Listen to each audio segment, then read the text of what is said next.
Hi, I'm Christina Fiallo, and I'm here with Will Coley, who's a pioneer of the visitation movement. We're here in Southern California, and we just went and visited a detention facility in Southern California, and just gonna talk to him about his experience in starting one of the first visitation programs in the United States. Let's see, back in 1997, I got a job working with Jesuit Refugee Service in New Jersey, providing social services and programs for people in the Elizabeth Detention Center, and also it was also sort of with the Wagonet facility in Queens, which is now no longer there. And the year before, or 2 years before, I'd been studying in England, in Oxford, and they had a visitation program there, and I got involved with that and thought it was a really great program, and decided that that was something I could bring to New Jersey. So I remember I brought their handbook with me from England to the United States and used it sort of as a model for a handbook that we used in New Jersey. And so I started recruiting. I remember I made these little flyers that said, "Your new neighbor lives in a place with no windows, da da da da." And I think I even had some that said something like, "Your new neighbor lives in some place like the DMV," because everybody in New Jersey hates the DMV, and it was all like, basically, can you imagine living there because somebody lives there? So yeah, so I reached out to churches and community groups, Riverside Church in Manhattan, different Catholic communities in New Jersey, and started this visitation program. And it was, we made a real point of training people before they went so they knew what to expect. And the whole purpose was just to boost morale of detainees there. And but the thing I discovered about detention or visiting detention is that detainees are their best advocates themselves, and I think I often now call this incremental advocacy, because you're bringing one member of the public in at a time to meet someone who's directly affected by this system that doesn't work.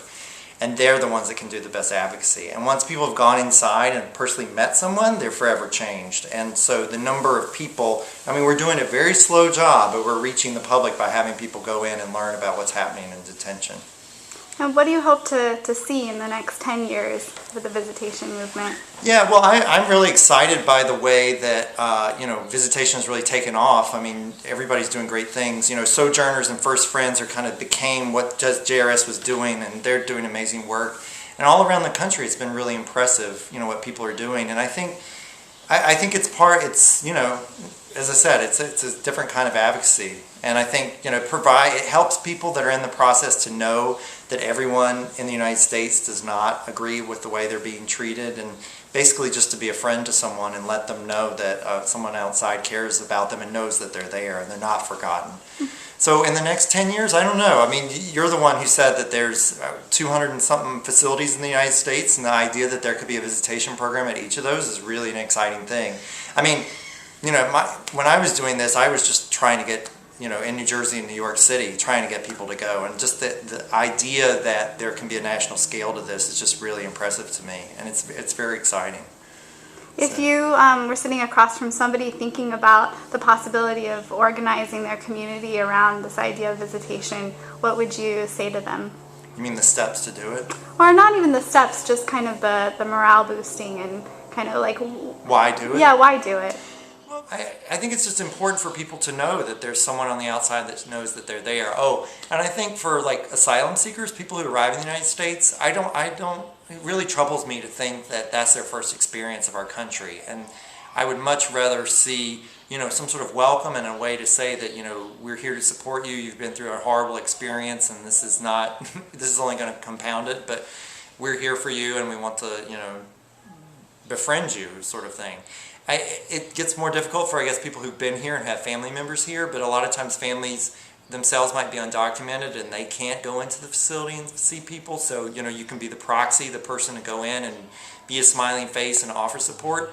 And it's not that you're there to solve problems or anything, it's just to listen and to have someone to talk to who's not in a uniform yelling at you, or someone, just to see someone from the outside world. I think it does a lot for people, and in more ways than you know. But again, I think it does a lot for the visitor. You know how they say the Peace Corps, Peace Corps volunteers get more out of it than the people they serve, and I still think detainees get a lot out of it, but I think the idea that you know, you as a visitor get to learn firsthand from people who are being directly affected by it. It's a powerful experience, and it's something that once you do, you don't look at immigration policy the same ever again.